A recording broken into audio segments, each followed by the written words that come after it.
Halo, assalamualaikum warahmatullahi wabarakatuh. Melanjutkan video yang sebelumnya, yang part 1, dan ini adalah part 2 nya. Ketemu lagi dengan saya, Alma Ferbiana, dalam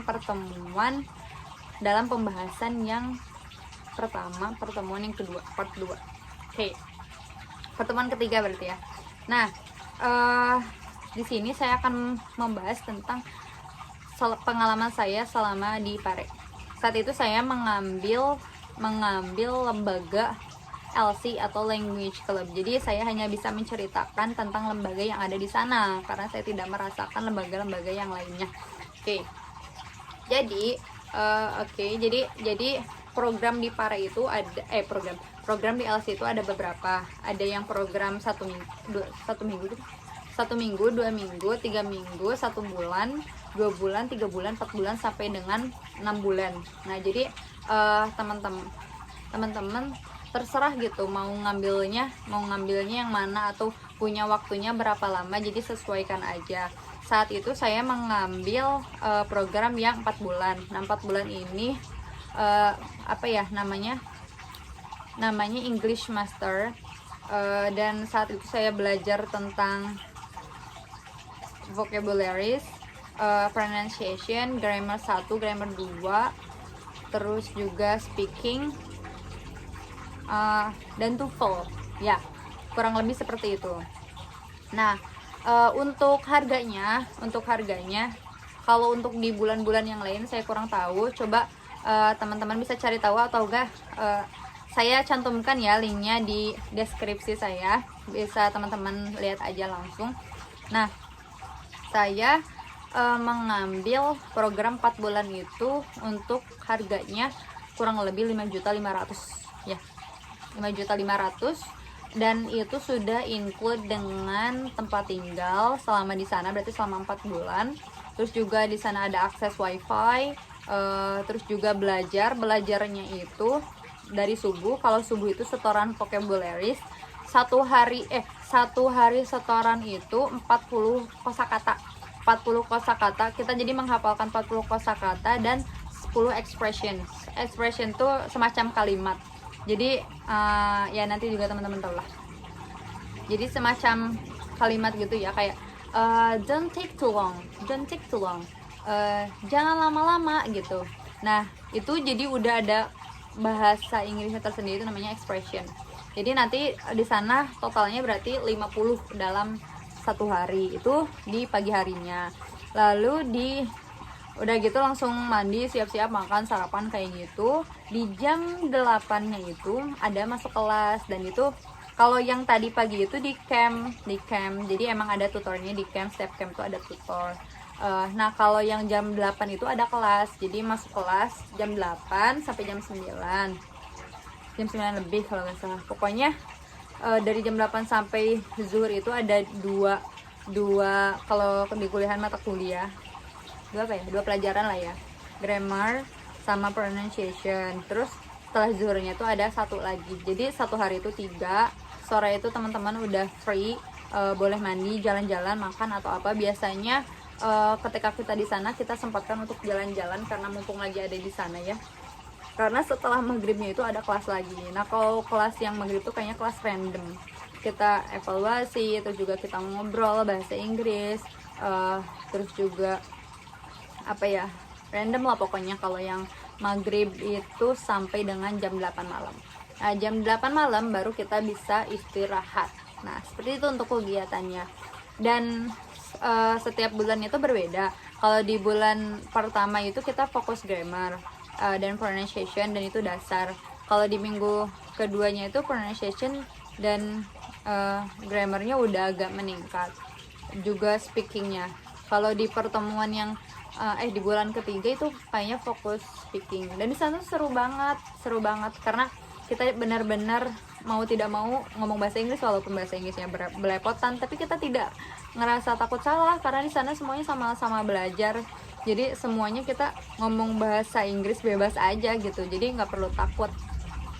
Dan ketika kita justru lebih malu tuh ketika kita tidak mencoba ngomong bahasa Inggris, karena kan di sana wajib full bahasa Inggris, tidak boleh ngomong bahasa Indonesia, karena satu kata yang kita ucap dalam bahasa Indonesia itu ada dendanya Rp500. Kebayang dong kalau misalkan kita ngomong seharian tuh bisa berapa kata dan bisa apa ya, bisa berapa kita mengeluarkan uang untuk bayar denda. Itu mending buat jajan di sana, mending buat makan di sana, daripada kita melanggar sendiri. Dan apa ya, uangnya juga lumayan buat makan, terus juga kitanya juga jadi gak bisa karena kita nggak mau nyoba. Jadi mending teman-teman apa ya, benar-benar berusaha untuk ngomong bahasa Inggris aja gitu, daripada kena denda. Dan di bulan pertama itu saya emang agak ngeyel ya, jadi ngumpet-ngumpet ngomong bahasa Indonesia, dan tetap aja ketahuan. Kayaknya di bulan pertama saya kena denda sekitar Rp36.000. Itu lumayan ya buat anak rantauan. Nah akhirnya saya apa ya, tersadar, insaf gitu ya. Di bulan selanjutnya saya mencoba untuk konsisten bahasa Inggris, dan alhamdulillah itu bisa. Dan yang saya rasakan, ketika kita memang niat di dalam diri kita ingin bisa, ingin belajar, ya itu mudah gitu, dibandingkan terpaksa terus ngumpet-ngumpet nggak ngomong bahasa Inggris. Itu malah jadi kesulitan buat kita sendiri juga. Jadi di situ saya memaksakan dan terasa gitu, dan terasa oh iya saya itu harus praktek, dan saya jadi bisa kayak gitu loh. Nah lalu di bulan keempat itu TOEFL, kita fokus TOEFL, kita belajar readingnya, terus listeningnya, terus belajar structure itu kita yang penting tahu grammar ya, dasarnya dulu, lalu ke structure kayak gitu. Nah untuk biayanya kan tadi baru biaya selama 4 bulan itu kan 5.500.000. Nah selain dapat camp, dapat pembelajaran, dapat tutor, kita tuh tutor khusus ya, kita juga di sana belajar table manner di hotel bintang 5, hotel Kediri. Hotel apa ya namanya, lupa. Pokoknya di hotel Kediri kita apa ya, diajarkan cara memesan hotel, terus cara apa, makan yang baik, table manner namanya. Cara makan yang baik itu seperti apa, dan jadi tahu gitu, lalu juga membuat kopi waktu itu tuh. Terus juga kita main ke hutan gitu ya, menjelajah, tapi benar-benar selama menjelajah tuh kita berbicara bahasa Inggris. Itu seru banget. Harga 5.500.000 juga sudah include dengan praktek di Bali, yaitu kurang lebih selama 3 hari di sana. Jadi kita mencari 10 native speaker untuk kita ajak ngobrol, kita cari 10 bule ya, untuk kita ajak ngobrol, diskusi menggunakan bahasa Inggris. Dan itu menjadi ketentuan untuk menentukan kelulusan kita bener gak sih hasil belajar kita tuh bisa dipakai untuk ngobrol langsung dengan native speaker. Nah seperti itulah kurang lebih. Jadi harga segitu untuk udah bisa ke sana tuh kayaknya murah meriah sekali gitu, karena kalau misalkan kita sengaja ke sana mungkin akan memakan harga yang lumayan. Dan selama di sana juga kita dikasih makan 1 hari 3 kali, jadi udah enak lah gitu ya. Nah selain itu juga mengenai apa namanya, pakaian. Nah untuk pakaian sendiri di sana kita nyuci sendiri, tapi di sana juga banyak kok laundryan, jadi teman-teman bisa ngelondri. Nah tapi kalau aku sendiri nyuci sendiri aja, karena disediakan jemuran juga di sana, dan kamar mandinya juga enak lah kalau buat nyuci kayak gitu, jadi udah tersedia kayak gitu. Dan untuk masak juga disediakan dapur, jadi kita bisa masak. Tapi karena kepadatan waktu ya, jadi kita seringnya beli juga ini kok namanya murah meriah banget, harga 5.000 juga udah bisa kenyang gitu. Kita sop buah aja 5.000-an, sop buah 5.000-an, makan nasi 5.000-an juga udah kenyang. Pokoknya 1 hari 20.000 itu cukup banget. 1 hari 3 kali makan, 3 kali cukup sekali. Jadi emang murah banget sih kalau menurut saya.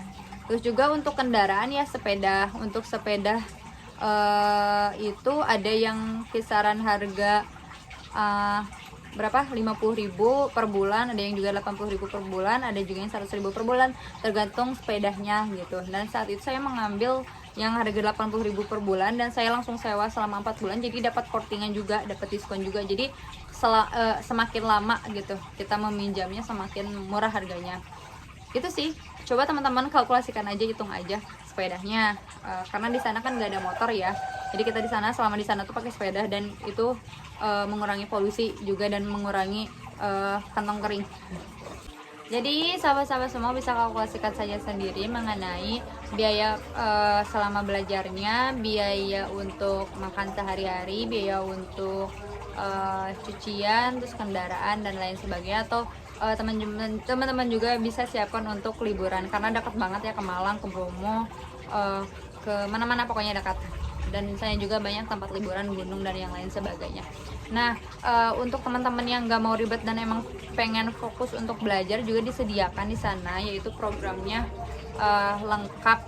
Jadi udah free, udah plus laundry dan juga udah plus sama makan. Jadi teman-teman nggak perlu mikirin lagi untuk cucian dan makan untuk 1 hari 3 kali. Jadi ada juga yang emang plus paket tersebut gitu. Jadi teman-teman nggak usah pusing kalau misalkan emang nggak mau ribet. Tapi ya menurut aku sih sekalian belajar mandiri juga ya, lebih baik nyuci sendiri, cari makan sendiri, dan nggak ada salahnya dan itu seru banget. Oke. Dan banyak banget benefit yang kita dapatkan di sana. Selain dapat ilmu, selain dapat pengalaman, di sana juga ketemu dengan banyak suku, banyak orang dari berbagai macam latar belakang, bahkan ada juga yang dari luar negeri belajar ke sana untuk belajar bahasa Indonesia. Pokoknya macam-macam yang datang ke sana dan jadi punya teman satu Indonesia lah, minimal satu Indonesia, karena emang yang belajar ke sana emang dari mana-mana. Nah, pokoknya gitu sih, kurang lebih pokoknya seru banget. Dan walaupun hanya 4 bulan tapi feelnya itu kerasa banget dan seneng banget, dan bahkan aku juga pengen lagi ke sana. Oke, semoga bisa ke sana lagi, dan teman-teman semua yang udah mau ke sana lagi ya hayu ke sana lagi, dan buat yang belum semoga bisa diberi kesempatan untuk bisa pergi ke sana. Semangat untuk sahabat-sahabat semuanya dan semoga sukses selalu dan bahagia selalu. Terima kasih udah nonton sampai akhir. Dan terima kasih juga udah menyempatkan waktunya untuk menonton video ini, dan semoga ada manfaat yang bisa diambil. Thanks so much, see you on the next time. Wassalamualaikum warahmatullahi wabarakatuh.